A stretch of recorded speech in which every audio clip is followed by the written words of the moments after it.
by killing them first. You conquer them by telling them who they are, until they stop asking who they were. Tonight is not about what was stolen, it is about what was replaced. Theft is loud. Replacement feels like progress. An interruption isn't an ending, it's a disruption of continuity, where someone else decides how the story resumes. Africa didn't disappear, its story was paused, edited and resumed, with new narrators. And those narrators didn't just decide what we would be called, they decided where our story would begin. Funny thing about interruptions. The person who interrupts usually insists they were helping. African became Negro, Negro became Black, Black became minority. None of these were chosen, all of them were assigned. Names are not labels, they are instructions. If I rename you long enough, you'll answer before you remember who you were. And once the people forget their name, they'll accept almost any role.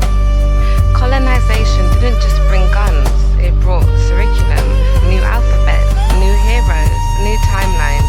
African knowledge wasn't debated, it was excluded. That's the trick.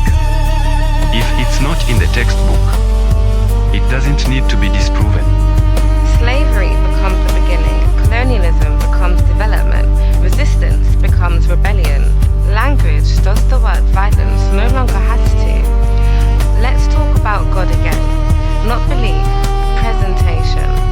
Suddenly, the divine looks foreign, sounds foreign, thinks foreign, and we're told this is universal.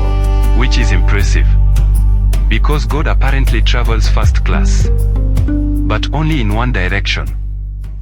The interruption didn't remove spirituality, it rebranded it. God was no longer law and responsibility.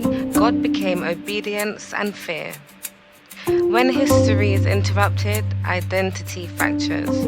You know something was taken, but not exactly what. You feel disconnected, but can't name from where. That's how generational confusion works. You inherit the wound, not the explanation. And when people don't know who they are, they'll argue endlessly over what to become. This isn't hidden because it's false. It's hidden because it's destabilizing.